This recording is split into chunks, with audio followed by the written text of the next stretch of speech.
Buenos días, buenas tardes, nuevamente bienvenidos a nuestro nuevo capítulo de Yapo. ¿Y qué hago? Hoy nos acompaña Dafna Lehmann, Chief of Staff en CUNSAP. Ella tiene un magíster en Recursos Humanos y Organización. Dafna cruza en Recursos Humanos con operaciones, finanzas y tiene relación también con inversionistas y ha liderado las estrategias de people, desempeño, compensaciones y ha tenido marcos de carrera, además de tener una fuerte base en comunicaciones y periodismo. En este episodio vamos a aterrizar cómo Recursos Humanos puede tomar decisiones con datos y una mirada financiera para impactar de verdad en el negocio. Por eso mismo, hoy Dafna nos va a ayudar a tener esa mirada estratégica y cómo Recursos Humanos puede usar finanzas más datos y diseñar distintas compensaciones y diseños para el talento y que mejore el resultado del negocio. Dafna, ¿hay algo más que podamos agregar a esta introducción? No, la verdad es que está súper bien el resumen. Me llama la atención porque siempre he pensado cómo introduzco mi perfil, cómo les explico qué es lo que hago, porque sí, o sea, de base periodista, de ahí me fui metiendo en distintos temas y hoy día, bueno, acá estamos viendo finanzas, recursos humanos, relaciones con inversionistas, así que nada, muy buena la introducción. Perfecto, buenísima. Gracias, Dafna, también por obviamente aceptar la invitación. Y partamos con una pregunta en una frase. ¿Qué significa que recurso humano esté alineado al negocio cuando lo miras desde esa mirada de finanzas? Significa entender cómo opera tu negocio al derecho y al revés y cómo las personas siempre tienen que tener una justificación con un número detrás. O sea, no se trata solamente de decir como, oye, ¿cuál es el ROI, por ejemplo, de contratar a esta persona? ¿Cuál es el costo de oportunidad? Sino también entender cuál es el contexto de tu empresa. Por ejemplo, algo que yo no sabía cuando entré a CUNSAP o que fui aprendiendo o sea, fui aprendiendo mirando los números y qué sé yo, es cómo funcionan las industrias que son completamente distintos. Por ejemplo, cuando pensáis en los costos directos de una empresa, en el margen bruto, en una SaaS tiene que ser súper alto. En una, no sé, aerolínea, por ejemplo, tienden a ser más bajos. Entonces, es un poco cómo entender ese contexto y cómo adaptarlo al entender tú toda esa realidad. Tú puedes tomar decisiones mucho más efectivas, mucho más eficientes y entendiendo esta totalidad. ¿Por qué vamos a internalizar, no sé, la fuerza de venta? ¿Por qué no? Entonces, entender todo el contexto de la empresa, cómo funciona, cuál es tu rubro, todo eso, y así poder tomar decisiones sobre personas basadas en datos. ¿Y qué te hizo el click para meterte full en finanzas? Uy, es difícil. Yo al principio, o sea, como periodista, ni un número, no veía ni un número. Siempre fue algo que estaba en la mesa, siempre me ha interesado harto. Y yo estuve trabajando en SumUp, Ujú. y ahí fue mi primera experiencia ya de lleno en la parte de recursos humanos, gestión de personas. Y ahí me di cuenta que yo tenía un gap en términos de entender el negocio. ¿Por qué estábamos tratando de llegar a EBITDA positivo, EBITDA cero o lo que sea, la métrica que uno tuviera en la empresa? ¿Por qué decidimos internalizar justamente la fuerza de Ujú. venta?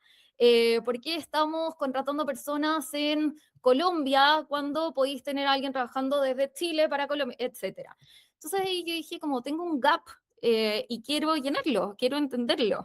Así que, bueno, ahí decidí irme a hacer un máster y en el máster me fui metiendo en cursos que me encantaron. O sea, suena rarísimo que una periodista le haya entusiasmado contabilidad estratégica, pero me entusiasmó mucho porque era un mundo totalmente nuevo y ahí tocamos mucho el tema como de estos incentivos perversos. Cuando tú, no sé, a una persona, un desarrollador, lo empezás a medir a través de cantidad de líneas de código. Y te di cuenta como quizás ese no es el foco y deberías enfocarte en temas de calidad o ver cómo así un trade-off en ambas cosas, pero no estar sacrificando, por ejemplo, calidad por velocidad o cómo tú vas llegando a esos trade-offs que hagan sentido. Así que nada, acá estamos, me interesó un montón. Cuando entré a CUNSAP me interesó mucho este mundo de finanzas, me fui haciendo cargo cada vez de más cosas, armé el income statement, el P&L y todo eso, así que no. Y como también uno le presenta esto, por ejemplo, me tocó ver temas con los inversionistas. Lo importante que es esta información para ellos, o sea, invierta uno en tu empresa, es clave. Entonces, la importancia que tiene poder entender estos dos mundos le he visto, o sea, muchísimo valor, mucha importancia. Y brevemente, ¿qué es Kunsap? UNSAP es un software manager. Para mí también era hablar chino en un principio. Nosotros lo que hacemos es optimizar y administrar todas las tecnologías que tiene contratada una empresa para ser mucho más efectivo en términos de costo. Entonces ahí el tema de costos siempre está presente. Bueno, en todas las empresas lo está. Entonces, por ejemplo, HubSpot, Salesforce, todos los software que tú tienes contratados, nosotros podemos ver el uso, si efectivamente vale pagarlo, qué estás pagando, cuánto pagas. Hoy día estamos muy a ciegas en ese mundo, así que eso es lo que hacemos, y en toda América Latina. Buenísima. Y volviendo al tema, ¿cuáles serían para ti 3 formas en que recursos humanos impacta en el negocio? Yo creo que algo clave y que es recursos humanos que debería estar a cargo, lo primero, los KPIs. O sea, ¿cómo tú vas a ver si es que efectivamente vale la pena, no sé, retener a un talento o, no sé, invertir en nuevas contrataciones si es que tú no entiendes bien cuáles son los KPIs, qué es lo que estás tratando de llegar y cómo eso se alinea a todo el negocio? O sea, si mi meta es vender X, ¿por qué X? ¿Por qué no otro monto? ¿Por qué? Entonces, entender esos KPIs, cómo se van, que sean logrables, obviamente, porque también quería incentivar eso, es súper importante. Entonces, KPIs, yo creo que la parte de performance debería estar súper amarrada a eso, no solamente la parte de cultura, obviamente es súper importante, pero también KPIs, KPIs claros, para mí eso es clave. Lo empezamos a medir hace poco y en verdad te permite tomar decisiones de talento, o sea, seguir con alguien o no seguir con alguien. Después, bueno, en ese sentido también todas las relacionado al P&L, o sea, cada persona es una línea de gasto o de ingreso en la empresa, entonces revenue per headcount es súper importante tenerlo en mente.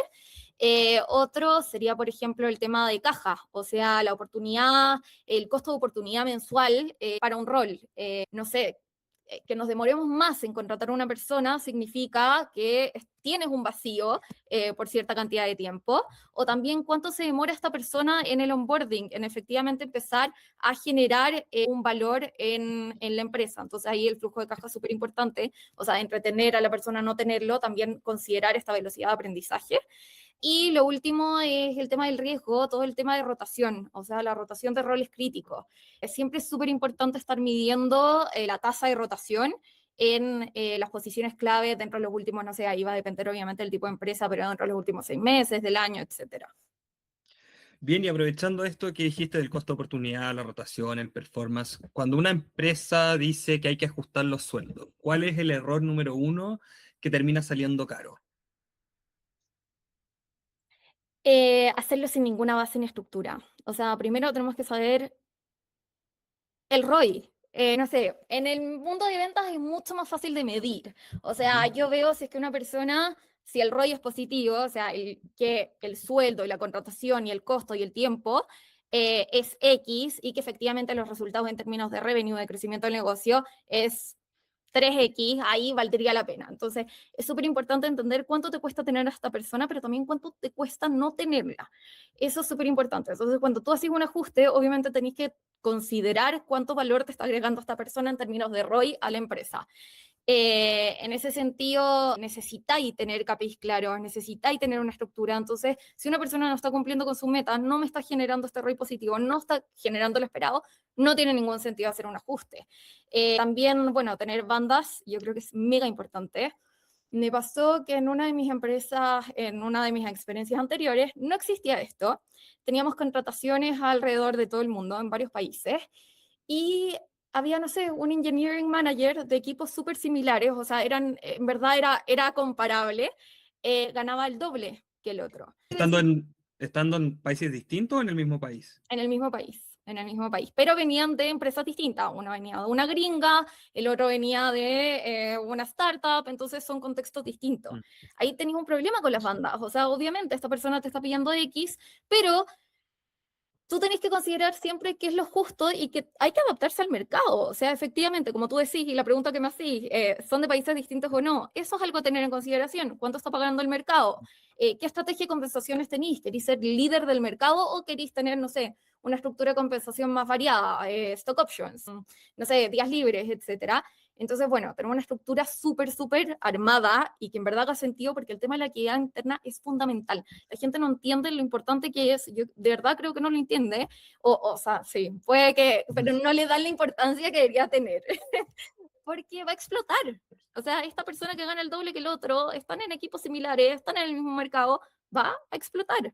Entonces, es algo que es súper importante tener en cuenta, no hacer aumentos así como así, sino que se puede trabajar en otras formas. Por ejemplo, un variable un poco más competitivo, ver temas de bonos, si es que cumple cierto KPI y lo supera por tanto, también ahí se puede jugar con los bonos porque efectivamente amerita hacerlo.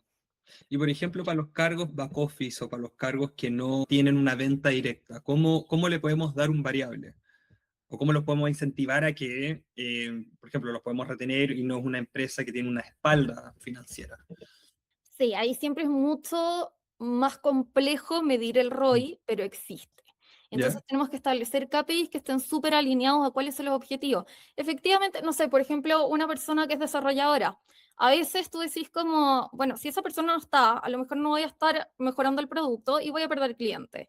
Ahí tenéis una forma, ¿cómo lo puedo medir para que efectivamente eso se vea reflejado en tener más clientes, etcétera? Entonces, es un trabajo conjunto y eso es lo que uno muchas veces tiende a separar, o sea, todos tenemos que cumplir unas métricas, unas metas por alguna razón que va asociada a cumplirlo en el negocio. Entonces yo creo que lo clave en back office, en lo que sea, es siempre tener métricas súper medibles, porque si bien al primer mes probablemente no es tan medible el impacto, el retorno a la inversión, etcétera, pero sí en el largo plazo tú vas a ver cómo esto se puede justificar o no justificar. Aumentos de sueldo, la verdad es que tú tenés que ver, o sea, justamente si se están cumpliendo esos KPIs, que al final van a tener un retorno positivo y un revenue positivo dentro de la empresa, o sea, aumento de revenue, ahí se justifica. Y obviamente también estar entendiendo mucho cómo está el mercado.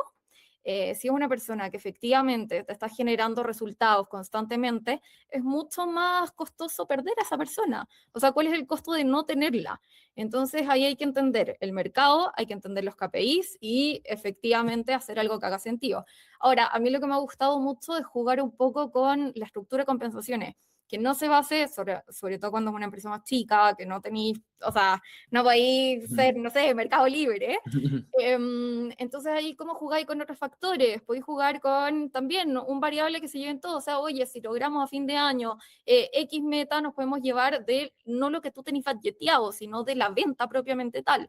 Entonces está bueno jugar con eso. Stock options, yo creo que hoy día, cuando estáis en una empresa chica, en una startup, es súper importante que la gente esté motivada con el propósito, porque eso es lo que yo he visto que es clave en las empresas. Entonces, cuando tú les das una parte y eres parte de la empresa, literal, bueno, la verdad es que los frutos rinden.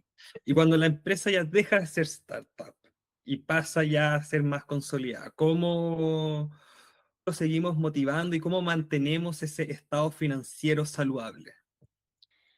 Sí, ahí yo creo que entraría de nuevo la parte de stock options.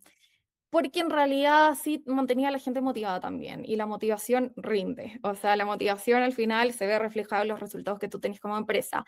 Es súper importante, obviamente, tener en mente cómo está construido tu cap table, que te dé también para dar stock options, que no te disparíes los pies, es súper importante. Y de ahí yo creo que también tener una estructura que permita a las personas seguir creciendo dentro de la empresa. Muchas de las empresas más como old school, estas empresas que llevan más tiempo en el mercado, se olvidan de que tienen que mantener a la gente motivada y filo. La rotación se vuelve parte del día a día, no es un tema, pero dejan de considerar cuál es el costo de perder a esa persona, si efectivamente vale el aumento de sueldo o no. Estar reajustando y no solamente esperar a que los empleados digan, oye, llegué con una oferta, me voy o me quedo, hazme un aumento, igualamelo. Entonces, que efectivamente estén motivando a los empleados. Yo creo que eso de las empresas que no hacen ajuste de sueldo no debería pasar, o sea, debería ser proactivamente de parte de la empresa y no solamente del empleado. Entonces, mantener, yo creo que procesos más estandarizados, o sea, oye, se hacen los ajustes de sueldo a fin de año. No sé, lo que nosotros hemos hecho es que hacemos la evaluación de desempeño y tenemos 3 categorías, que es como underperformer, que es alguien que no llega a los resultados, consistent, que es consistente en sus resultados, y over, que es alguien que supera siempre las expectativas. Entonces ahí amarramos un poco estas categorías a los aumentos de sueldos que se van a ver reflejados por el resto del año. Entonces ahí lo estáis amarrando a un KPI o algo, no un KPI, a una categoría mucho más específica. Y acá te tengo una pregunta quizá un poco compleja. ¿Qué hace cuando una empresa no tiene plata, pero igual necesita retener o contratar talento clave? Y necesita también tener esta motivación y seguir evaluando. ¿Qué recomiendas o qué has hecho en base a tu experiencia? Mira, cuando este aumento de sueldo, yo creo que me van a matar si me escuchan cuando diga esto. Hacer promesas, o sea, efectivamente, si tú logras tus KPIs y nuestro revenue crece de la mano con eso y efectivamente se ve reflejado este crecimiento de la empresa en tus KPIs y en tu esfuerzo, como efectivamente prometer algo a futuro. Siempre es complejo, pero yo creo que es algo que ha funcionado. Lo otro, bueno, aumentar el porcentaje de stocks, ser un poco más flexible, hacer beneficios amarrados justamente a ventas. Lo que hemos hecho, por ejemplo, creamos un beneficio de formación. Lo estaban pidiendo mucho en la empresa y no teníamos cash para poder pagar cursos o distintas capacitaciones que la gente quería. Entonces lo que hicimos fue que cada vez que se cierre una nueva venta, por cada, no sé, por cada $1.000 de lo que se vaya cerrando del ticket, nosotros vamos a liberar una cantidad de créditos de formación. Entonces, cada crédito era $50, $100, etcétera. No recuerdo bien el monto. Pero con eso lo hacíamos en base a ventas. Entonces, tú ahí tratáis de retener a las personas a través de algo que tú como empresa puedes ofrecer siempre y cuando hayan ventas. Entonces, un trade-off que estáis haciendo constantemente y que nos ha funcionado súper bien. También tenemos monedas virtuales. Entonces tú vas haciendo distintas iniciativas y vamos logrando ciertos hitos y vamos automatizando ciertos procesos. También te damos estas monedas que tú después les puedes canjear o por créditos de formación o por días libres. Días libres también está súper bueno.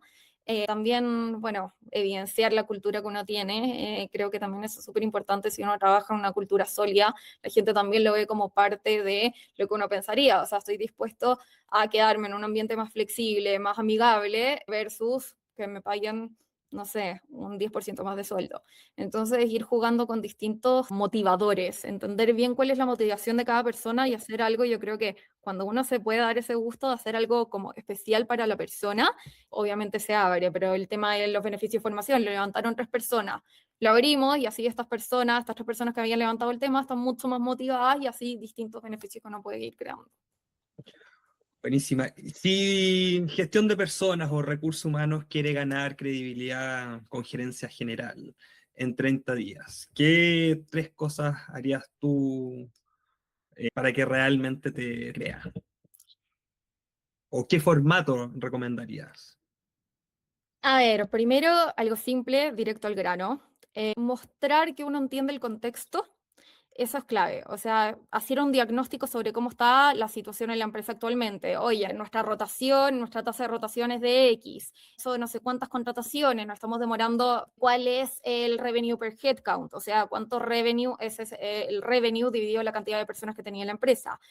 ¿Cuál es el costo de adquisición de clientes? Entonces, cuando una persona de recursos humanos llega a mostrar esas métricas, oye, este es el escenario base, y proponer cosas, siempre tenéis que tener un plan de acción. ¿Cómo quiero mejorar la rotación? ¿Cómo quiero mejorar cada uno de estos indicadores? Eso es clave, o sea, mostrar que estáis entendiendo el contexto, que estáis entendiendo la empresa, que estáis entendiendo cuáles son las métricas que hoy día te mueven. Esto también el tema del margen bruto, o sea, ¿por qué en una empresa SaaS sí me es relevante versus en una aerolínea? O sea, siempre es relevante.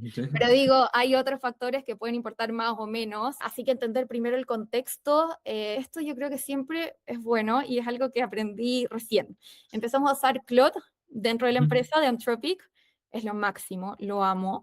Y con un prompt súper simple, me armó un dashboard de finanzas que tiene el resumen de todo el Excel que uno lleva así súper manual. Y con eso, mostrárselo a la gerencia, la verdad, solamente por un tema visual ya impacta. Y de ahí cuando tú vas explicando cada uno de los números, por qué tú decidiste poner esto acá, te vas ganando su confianza, porque efectivamente no estáis tomando decisiones a ciegas. También, bueno, entender los KPIs, cómo han ido fluctuando dentro del tiempo, dónde tú ves un riesgo. Entonces, mostrarle eso a la gerencia es súper importante, que entienda que tú entiendes el contexto y cuál es el plan de acción para ir como mejorando en cada uno de esos aspectos. Bien, y para ir resumiendo este increíble podcast, porque la verdad me llevo harta nueva información, ¿para ti qué métrica es fundamental para ganarse, por ejemplo, la confianza de un gerente de finanzas? Yo creo que ahí la métrica, Sí. sí, más allá de los KPIs, cumple o no cumple, yo creo que es revenue per headcount. Yo creo que ahí es donde más validez podéis tener con un CFO, por ejemplo, porque efectivamente veis cuánto por revenue se genera o tienes hoy en día ARR, en verdad, es el revenue recurrente por el headcount que tú tenís. Entonces, si efectivamente se va justificando, no se va justificando, cómo va aumentando, yo creo que lo clave es siempre ir viéndolo en la variación dentro del tiempo. Eso es lo más importante. Yo creo que, bueno, hasta ahí hay que ver el P&L, cómo es también el costo de adquisición de cliente, el P&L separando toda esta parte que te comentaba, que son como de los COGS, que son los costos directos, versus tus OPEX, si es que tus OPEX están muy altos o si es que hacen sentido, cuál es la etapa de tu empresa, hoy si está ahí en pleno scale-up, en verdad es un montón. Pero sí, yo creo que revenue per headcount para los CFO puede ser una métrica súper relevante. Buenísima. Bien, les quiero agradecer por habernos escuchado en el día de hoy. También, obviamente, a todos los gerentes, a los empresarios, a las personas que trabajan en el área de recursos humanos. Poder aplicar estos consejos que Dafna nos está dando, la verdad que son en verdad, muy útiles. Entender el contexto, utilizar los KPIs, utilizar la inteligencia artificial. Gracias ahí también por recalcarlo.